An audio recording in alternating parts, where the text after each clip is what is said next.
भारत माता की। भारत माता की। भारत माता की।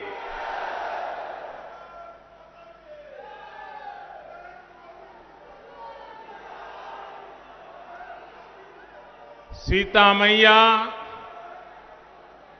राजा जनक, कविराज विद्यापति के ई मिथिला भूमि के नमन करे छी।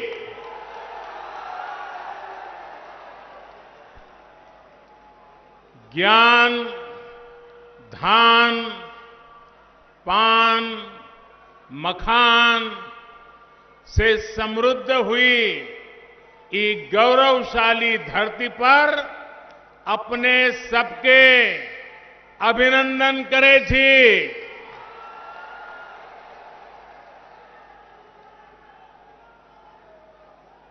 बिहार के मुख्यमंत्री मेरे मित्र भाई नीतीश जी, जो हमारे भावी मुख्यमंत्री के रूप में आपके आशीर्वाद निश्चित मिलने वाले हैं। जेडीयू, भाजपा, हम पार्टी, वीआईपी पार्टी के अन्य सभी प्रतिनिधिगण और विशाल संख्या में पधारे हुए मेरे प्रिय भाइयों और बहनों, बिहार की पवित्र भूमि पर मैं राजा सलहेश, वीर शिरोमणि बाबा चौहरमल, राह बाबा और गोरैया बाबा को भी नमन करता हूं। बाबा चौहरमल और तमाम संत जनों के आशीर्वाद से ही सबका साथ, सबका विकास, सबका विश्वास आज देश के विकास का आधार है। साथियों, आज यहां दरभंगा के अलावा मधुबनी और समस्तीपुर सहित अनेक विधानसभा क्षेत्रों से आप सभी हमें आशीर्वाद देने के लिए आए हैं। मैं आपका हृदय से अभिनंदन करता हूं। साथ साथ हजारों साथी अलग अलग इलाकों में डिजिटल माध्यम से भी आज हमारे साथ जुड़े हैं। आप सभी भाइयों बहनों को, आपके उत्साह को, आपके संकल्प को, बिहार के प्रति आपके समर्पण को मैं आज आदरपूर्वक प्रणाम करता हूं।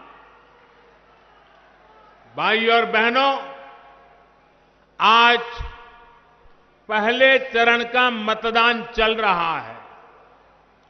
जहां जहां मतदान हो रहा है, उन सभी साथियों से मेरा आग्रह है कि कोरोना से बचने के लिए पूरी सावधानी बरतें। चुनाव के व्यस्त कार्यक्रमों के बीच हमारे सहयोगी और वीआईपी पार्टी के अध्यक्ष मेरे मित्र भाई मुकेश साहनी जी को कोरोना हो गया। बिहार के उप मुख्यमंत्री भाई सुशील मोदी जी को भी कोरोना से लड़ना पड़ रहा है। मैं बिहार के किसी भी राजनीतिक दल के कार्यकर्ता जो इस गहमा-गहमी के समय कोरोना से ग्रस्त हैं, तो मैं उन सबके स्वास्थ्य लाभ के लिए प्रार्थना करता हूं। बिहार के नागरिक भी इस कोरोना के संकट काल से अगर कोई बीमार है तो जल्द स्वस्थ हो जाए, यही मैं प्रार्थना करता हूं। साथियों, महाकवि विद्यापति ने इस क्षेत्र के लिए एक बार मां सीता जी से प्रार्थना की थी और विद्यापति जी ने मां सीता जी से कहा था, जन्म भूमि अच्छी मिथिला, समारू है मां, कनी आबी अपन नहर निहारू है मां। विद्यापति जी ने तब के मिथिला की स्थिति पर मां से आग्रह किया था। अब आज हम देखें तो बीते 15 वर्षों में बिहार नीतीश जी के नेतृत्व में बहुत आगे बढ़ा है। आज मां सीता अपने नैहर को तो प्रेम से निहार ही रही होगी, अयोध्या पर भी आज यहां की नजर अवश्य होगी। सदियों की तपस्या के बाद अब आखिरकार अयोध्या में भव्य राम मंदिर का निर्माण शुरू हो गया है।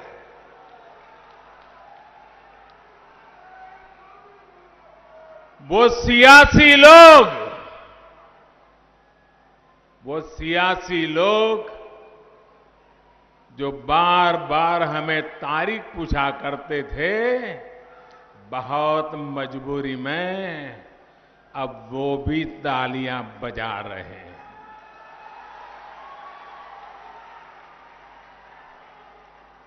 मां सीता के इस क्षेत्र में आकर मैं यहां के लोगों को राम मंदिर निर्माण की बहुत बहुत बधाई देता हूं, क्योंकि आप उसके प्रमुख हकदार हैं। भाइयों और बहनों, भाजपा की पहचान है, एनडीए की पहचान है, जो कहते हैं वो करके दिखाते हैं। देश में पहली बार ये हुआ है जब मैनिफेस्टो को उठाकर ये आकलन लगाया जा रहा है कि अब आगे कौन सा कदम सरकार उठाने वाली है। हमने कहा था हर किसान के बैंक खाते में सीधी मदद भेजेंगे। आज करीब करीब 1 लाख करोड़ रुपए की सीधी मदद किसान के खाते में जमा कराई जा चुकी है। हमने कहा था हम गरीब का बैंक खाता खोलेंगे। आज 40 करोड़ से ज्यादा गरीबों का बैंक खाता खुल चुका है। हमने कहा था हर गरीब बहन बेटी की रसोई में मुफ्त गैस कनेक्शन पहुंचाएंगे। उज्ज्वला योजना ने बिहार की भी करीब 90 लाख महिलाओं को लकड़ी के धुएं से मुक्त किया है। हमने कहा था हर गरीब को 5 लाख रुपए तक के मुफ्त इलाज की सुविधा देंगे। आज बिहार के भी हर गरीब को ये सुविधा मिल रही है।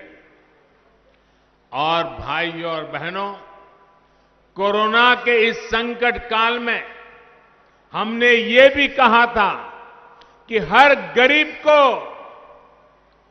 मुफ्त में अनाज देंगे। 130 करोड़ का देश दुनिया को अचरज हो रहा है। 8 महीने तक इस देश का कोई व्यक्ति भूखा न सो जाए, इतनी बड़ी व्यवस्था कोरोना के संकट काल में भी हम कर पाए। आज बिहार के भी गरीबों के लिए दिवाली और छठ पूजा तक मुफ्त में राशन की व्यवस्था की गई है। बाढ़ के दिनों में सरकार की इन योजनाओं ने गरीबों की बहुत मदद की है। साथियों, इस क्षेत्र में पानी से होने वाली बीमारियों की दिक्कत हमेशा से ही रही है। इस दिक्कत का एक बड़ा इलाज है हर घर पीने का शुद्ध पानी पहुंचे। बीते समय में पूरी ताकत से बिहार में ये काम किया गया है। अगर मैं दरभंगा और मधुबनी की ही बात करूं तो इस क्षेत्र में 11 लाख से ज्यादा घरों को पाइप कनेक्शन से जोड़ा गया है। बहुत जल्द बिहार देश के उन राज्यों में होगा जहां पर घर में पीने का साफ पानी पाइप से ही पहुंचेगा। तब ये गंदे पानी से होने वाली बीमारी नहीं होगी। किसी मां को अपना लाल, अपनी लाडली को खोना नहीं पड़ेगा। हमने ये संकल्प लिया है और इसे भी पूरा करके दिखाएंगे। भाइयों और बहनों, एनडीए का यही ट्रैक रिकॉर्ड आज बिहार के जन जन को आश्वस्त करने वाला है। एनडीए ने, भाजपा ने विकास का जो रोड मैप अपने मैनिफेस्टो में खींचा है, उस पर तेजी से अमल होगा, ये तय है।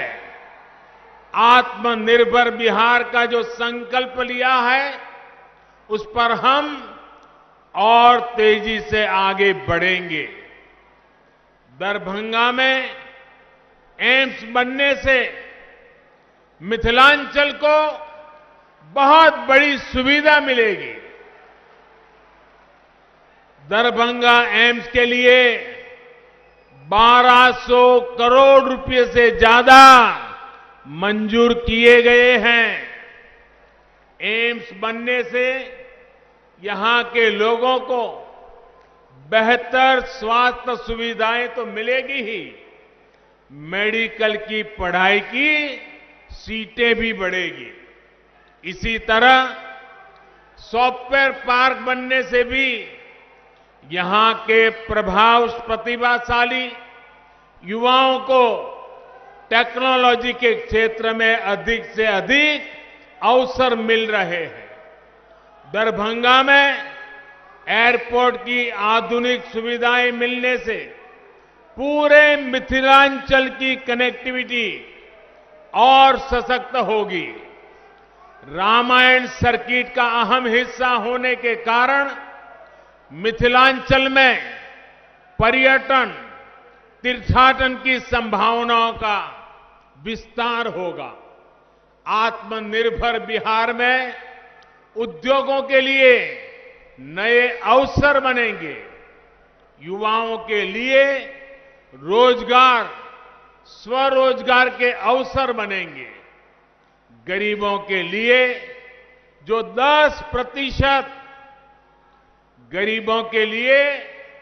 जो 10% आरक्षण की व्यवस्था की गई है, उसका लाभ भी इस क्षेत्र के युवाओं को मिल रहा है। इसके साथ ही सरकार ने हमारे दलित, पिछड़े, अति पिछड़े भाई बहनों के लिए आरक्षण को जो अगले 10 साल के लिए बढ़ा दिया है, वो भी यहां के नौजवानों के लिए लाभकारी है। साथियों, बिहार की मिथिलांचल की कनेक्टिविटी को पीएम पैकेज से भी बहुत ताकत मिल रही है। पीएम पैकेज के तहत बिहार के गांवों में हजारों किलोमीटर की सड़कों पर काम हुआ है। 55,000 करोड़ रुपए, उससे भी अधिक बिहार के रोड नेटवर्क पर खर्च किए जा रहे हैं।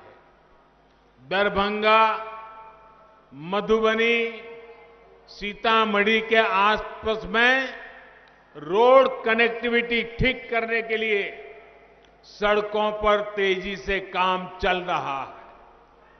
दरभंगा समस्तीपुर रेलवे लाइन के दोहरीकरण का लाभ भी इस क्षेत्र को होगा। साथियों, पहले के समय जो लोग सरकार में थे, उनका मंत्र रहा है, पहले जो सरकार में थे उनका मंत्र रहा है, पैसा हजम, परियोजना खत्म। उन्हें कमीशन शब्द से इतना प्रेम था कि कनेक्टिविटी पर कभी ध्यान ही नहीं दिया। मिथिलांचल को जोड़ने वाले कोसी महासेतु के साथ क्या क्या हुआ, ये मेरे से ज्यादा आप सभी मेरे भाई बहन जानते हैं, भली भांति जानते हैं। 2003 में जब हमारे मित्र नीतीश जी अटल जी की सरकार में रेल मंत्री थे, अटल जी प्रधानमंत्री थे, तब इस क्षेत्र मांग को पूरा करते हुए अटल जी ने महासेतु का काम शुरू करवाया था। लेकिन उनके बाद जिस तरह इस पर काम हुआ, उससे लगता था कि मिथिलांचल की जनता का ये सपना ही रह जाएगा। केंद्र में एनडीए की सरकार बनने के बाद और यहां नीतीश जी की ताकत मिलने के कारण कोसी महासेतु का काम कई गुना तेजी से आगे बढ़ा और कुछ दिन पहले ही मुझे कोसी महासेतु के लोकार्पण का सौभाग्य मिला। इससे 300 किलोमीटर की दूरी 20-22 किलोमीटर तक सिमट गई है। अब 8 घंटे की यात्रा सिर्फ आधे घंटे में ही पूरे होने लगी है। साथियों, ऐसी सुविधाएं किसान, व्यापारी, उद्योग जगत, विद्यार्थियों को, हर किसी को लाभ देती है और युवाओं के लिए रोजगार के साधन पैदा करती है। बिहार के लोगों को, मिथिलांचल के लोगों को विकास के ऐसे ही कामों की रफ्तार बढ़ाने के लिए मतदान करना है। साथियों, बिहार के विकास के व्यापक रोडमैप का अगला चरण है आत्मनिर्भर बिहार, आत्मनिर्भर मिथिलांचल। यहां मिथिला पेंटिंग, कृषि, डेयरी उद्योग, मछली के उत्पादन और कारोबार से जुड़ी अनेक संभावनाएं हैं। मिथिलांचल के लिए तो कहा ही जाता है कि पग पग पोखर माछ मखान, मधुर बोल मुस्की मुखपान, विद्या वैभव शांति प्रतीक, विद्या प्रतीक ई मिथिला थी। ऐसे में पान, माछ, मखाना, इन सब में आत्मनिर्भर भारत को ताकत देने की बहुत बड़ी संभावना इस क्षेत्र में है। समस्तीपुर तो एक प्रकार से देश में कृषि, पशुपालन और मत्स्य पालन से जुड़ी रिसर्च का हब बन चुका है। डॉक्टर राजेंद्र प्रसाद जी से लेकर जननायक कर्पूरी ठाकुर जी ने जो सपने देखे थे, वो अब पूरे होते दिख रहे हैं। डॉक्टर राजेंद्र प्रसाद विश्वविद्यालय को सेंट्रल यूनिवर्सिटी का दर्जा दिया गया है। मत्स्य संपदा योजना के तहत इस क्षेत्र के अनेक जिलों में मछली के उत्पादन से लेकर चारे तक के अनेक प्रोजेक्ट शुरू किए गए हैं। जब करोड़ों का निवेश यहां होगा, युवा उद्यमियों को आर्थिक मदद मिलेगी, तो बड़ी मात्रा में नए रोजगार तैयार होंगे। साथियों, फसल हो, दूध हो, सब्जी हो, मछली हो, कोशिश ये है कि बिहार के अलग अलग जिलों में जो बेहतरीन उत्पाद पीढ़ियों से उपजते हैं या तैयार होते हैं, उनसे जुड़े उद्योग लगाए जाएं। इसके लिए जरूरी सुविधाएं गांवों में तैयार की जा रही है। गांवों में भंडारण और कोल्ड स्टोरेज की सुविधा के लिए 1,00,000 करोड़ रुपए का विशेष फंड बनाया गया है। गांव में इन सुविधाओं के लिए निवेश बढ़े, इसके लिए जरूरी कानूनी सुधार किए गए हैं। छोटे किसानों को बिचौलियों से, उनकी चंगुल से बाहर निकालकर कृषि उत्पादक संघों एफपीओज से संगठित किया जा रहा है। ऐसे ही एफपीओज और दीदियों के समूह भंडारण की सुविधाओं से लेकर कृषि उद्योगों तक को चलाने वाले हैं। बिहार के युवा उद्यमियों, स्टार्टअप्स के लिए भी अनेक अवसर नए कृषि सुधारों से बनाए जा रहे हैं। साथियों, दरभंगा सहित मिथिलांचल के एक बड़े हिस्से में आप अगले चरण में मतदान करेंगे। राज्य के अन्य क्षेत्र के लोगों ने जो प्रण किया है, उसी प्रण का आपको भी ध्यान रखना है। ये प्रण बिहार के भविष्य के लिए, आत्मनिर्भर बिहार के निर्माण के लिए बहुत ही जरूरी है। बिहार के लोग ये ठान चुके हैं, बिहार में जंगल राज लाने वाली ताकतों को फिर परास्त करेंगे। बिहार के लोग ये ठान चुके हैं, बिहार को लूटने वालों को फिर हराएंगे। बिहार के लोग ये ठान चुके हैं, इस प्रतिभाशाली धरती के नौजवानों को धोखा देने वालों को फिर हराएंगे। बिहार के लोग ये ठान चुके हैं, बिहार की महिलाओं का जीना दूभर कर देने वालों को फिर हराएंगे। साथियों, जिन लोगों की ट्रेनिंग समाज को बांटकर राज करने की हो, जिन लोगों की ट्रेनिंग कमीशन खोरी की हो, वो बिहार के हित में कभी सोच नहीं सकते। बिहार के मेरे भाइयों और बहनों, इनके ट्रैक रिकॉर्ड को याद रखिएगा। ये वो लोग हैं जिनके राज में बिहार में अपराध इतना फला फूला कि लोगों का जीना मुश्किल हो गया था। ये वो लोग हैं जो किसान कर्ज माफी बात करके कर्ज माफी के पैसे में भी घोटाला कर जाते हैं।